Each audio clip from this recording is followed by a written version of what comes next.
அன்பார்ந்தவர்களே, இறையடியார் வீரமாமுனிவர் தேம்பாவணியிலே பழைய ஏற்பாட்டு நிகழ்ச்சிகள் பலவற்றை மிக அருமையான வகையிலே நமக்கு எடுத்து சொல்லுகிறார். அதிலே ஒன்று இன்று நாம் பார்க்க இருக்கிறோம். அது 2-3 முக்கியமான நிகழ்ச்சிகளை, பழைய ஏற்பாட்டு நிகழ்ச்சிகளை நமக்கு தருகிறது.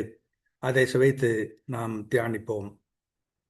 வஞ்சினர் விளம்போல் அளக்க அரிது ஆழ்ந்த வருணத்து இடை வழி கீண்டி அஞ்சினர் நனையா கடக்கலே தந்தாய் ஆறு நின்று அதர்விடத் தந்தாய் துஞ்சினர் சுகத்தல் இனிதுமூ இளையோர் சீக்கு இடை குளிர்ந்து உரத்தந்தாய் எஞ்சினர் உன்னை நம்பிய தன்மைத்து ஏற்ற ஒன்று உனக்கு அரிது உண்டோ என்று கேட்கின்றார்.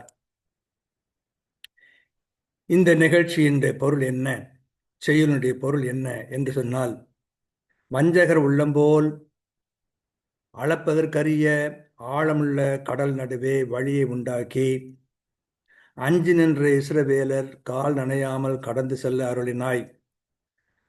யோர்தான் ஆறு ஓடாமல் பிரிந்து நின்று அவர்களுக்கு வழிவிட அருளினாய்.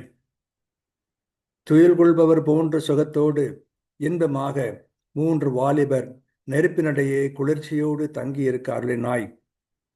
குறையுடையோர் உன்னை நம்பியபடி அவர்கள் வேண்டுவதை செய்ய உனக்கு அரியது ஏதேனும் உண்டோ என்று கேட்கின்றார்.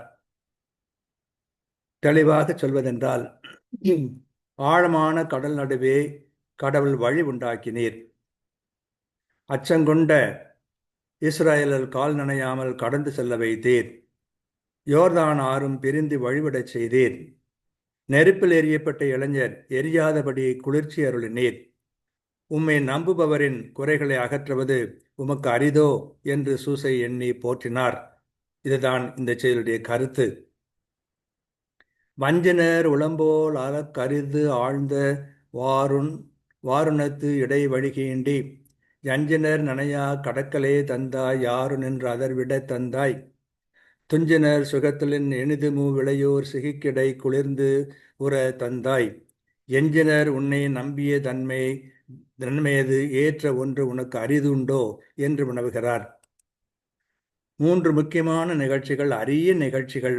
அவற்றை கூறிவிட்டு, இறைவனுக்கு அரியது ஒன்றும் இல்லை, நமக்கு அரியவை. அவர் நாம் எவ்வளவு துயரிலே மூழ்கியிருந்தாலும் அவற்றை தீர்த்து வைக்கக்கூடிய சக்தி வாய்ந்தவர் என்பதை இச்செயலின் மூலமாக கூறுகிறார். இறைவனை நம்புவோம், அது நமக்கு நல்லது. வாழ்க.